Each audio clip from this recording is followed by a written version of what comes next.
En algún momento se llega a ver lo que es la resolución miscelánea fiscal y normalmente lo primero que pensamos con la resolución miscelánea fiscal, así nos lo enseñan en algún momento en las carreras, es que la resolución miscelánea fiscal es opcional. ¿Por qué hago este comentario? Porque muchas de las reglas que vengan, ya sea personas morales, personas físicas, derivan de una referencia que hace la propia ley de renta, el propio código, las diversas leyes,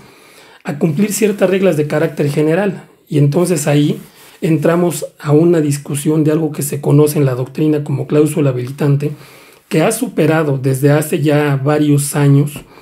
en la práctica y en la doctrina jurídica lo que es el concepto de opcionalidad o no de la resolución miscelánea fiscal. Y para tal efecto, lo primero que tenemos que tener en consideración es, si nosotros partimos de nuestra obligación constitucional para lo que es el pago de impuestos, tenemos siempre que partir del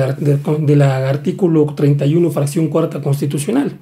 Todos sabemos que allí claramente se nos establece que los mexicanos están obligados a contribuir para los gastos públicos de conformidad con lo que prevean las leyes, sean para el Estado, municipio, federación, etc. No quiero redundar mucho en eso, solamente enfatizar este punto. De ahí se deriva lo que se conoce como el principio de reserva de ley, es decir, que todos aquellos elementos que tengan que ver con una base contributiva tienen que estar previstos en una norma, la cual sigue un proceso legislativo, en el caso fiscal, a través de la Cámara de Diputados como Cámara de Origen, después pasa a la de Senadores y en su caso al Ejecutivo para su promulgación en el Diario Oficial. Entonces, si partimos de este principio, diríamos, oye, pues yo no estoy obligado a acatar algo que no esté previsto en una ley que haya pasado por el Congreso de la Unión bajo esos esquemas. Y tan es así que el artículo 5 del Código Fiscal de la Federación me hace referencia a la aplicación estricta de las disposiciones fiscales cuando se trate del sujeto, objeto, base, tasa o tarifa. Aplicación estricta de las disposiciones fiscales ciertamente es un concepto que tuvo mucha aplicación o fue plenamente aplicado en años anteriores, hasta por ahí de principios de la década de 2000,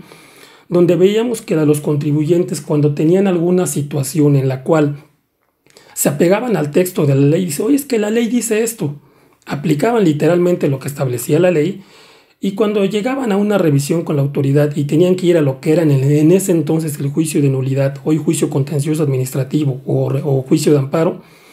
pues ahí tenían un elemento muy claro que a veces le permitía a los contribuyentes ganar porque se aplicaban estrictamente a lo que establecía la ley. Ese concepto ha cambiado a lo largo de los años. Para muestra un botón, recordarán lo que vieron en Código Fiscal de la Federación en las reformas que vienen desde el año pasado, la recaracterización que hoy tenemos de las disposiciones fiscales, de la ilusión fiscal. No obstante que hoy tú te apegues a una norma y caigas en el texto jurídico, si tu beneficio económico es menor que el beneficio fiscal, te puede llevar a una recaracterización. Entonces, esa aplicación estricta de la norma, pues como que ya no es tan aplicable, ¿no? Tenemos otros artículos, como el artículo 6 del Código Fiscal de la Federación, que nos hace referencia a las normas sustantivas, que uno está obligado a contribuir de acuerdo a las normas previstas en la ley durante el periodo en que estén vigentes, pero serán aplicables las normas de procedimiento que se expidan con posterioridad. Ahí nos queda muy claro, hay una norma sustantiva, lo que se refiere a los elementos de la contribución, y una norma de procedimiento, por ejemplo, cuando me dicen el pago de la contribución lo vas a hacer primero en papel y ahora a través del sistema de declaraciones, ¿no? Del portal de declaraciones y pagos. Entonces, eso estaba claro. Y luego agregamos el artículo 33, donde te establece que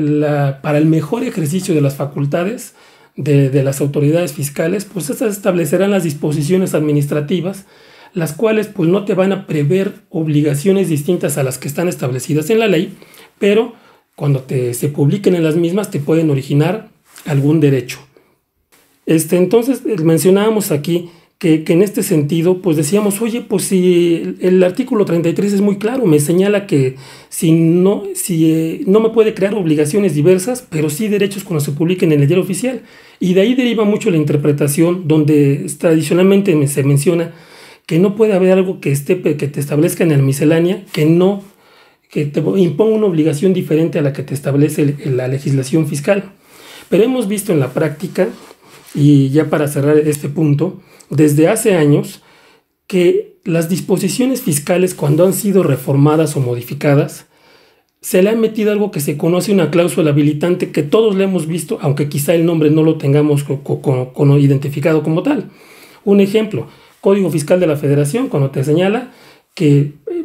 tienes que cumplir de aquí el 29A del código, que tienes que cumplir A, B, C, D, 7 requisitos de los comprobantes fiscales, y luego te señala que otros, mediante disposiciones generales que se establezcan para tal efecto. Entonces ya te envía reglas de miscelánea. En ley de renta, muchas disposiciones que te dicen cumple con las disposiciones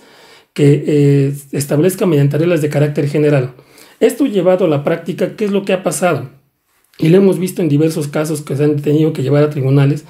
donde al momento de que el contribuyente dice, oye, es que esta reglita me señala algo que no está previsto en la ley, lo que ha dicho el legislador al resolver a favor de la autoridad es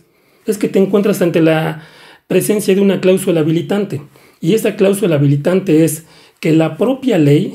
en ese ordenamiento, el legislador previó la delegación de una facultad a una autoridad administrativa a fin de que, mediante reglas de carácter general o administrativas, complemente lo que viene en la ley. Por lo tanto, esa referencia hace que esa parte de la reglita se convierta en parte de la misma ley sin que viole el principio de reserva de ley. Entonces tenemos que tener mucho cuidado con ese tema, lo hemos visto mucho en la práctica. Cuando veamos alguna disposición que esté prevista en las disposiciones fiscales, veamos si trae alguna referencia a la resolución miscelánea. Si no, creo que ahí podemos tener más oportunidad de aplicar el artículo 33. Pero si la disposición hace referencia a una cláusula habilitante a cumplir reglas de miscelánea, ahí se vuelve un problema tremendo, porque luego las reglas de miscelánea, aparte te dicen, oye, para cumplir con lo que te establece la ley, vete a los catálogos de nóminas, vete a los catálogos de CFDI, vete a revisar el portal del SAT para ver si ya emitimos un complemento para que tienes que incluir en tu comprobante. Entonces hay que analizarlo en su contexto para efectos de no tener una sorpresa en ese sentido. Con eso concluyo esta parte, nada más para efectos de ver la importancia que tiene la resolución miscelánea fiscal. No se convierten siempre en opcionales, hay que analizarlas en cada caso en particular, porque cuando hay una referencia de la resolución miscelánea, de la propia ley hacia reglas de miscelánea, estas hay que leerlas en su conjunto. Puede ser que en algún caso establezcan alguna obligación diferente a lo que diga la propia ley, y habrá que litigarlo, habrá que defenderlo en tribunales, pero no irse con la idea así tan directa de decir, está en miscelánea, si me beneficia lo tomo, si no me beneficia, no le hago caso. Y así, hecha esta precisión, entonces repasemos algunas de las reglas que específicamente se modificaron o que siguen vigentes en algún momento para efectos de...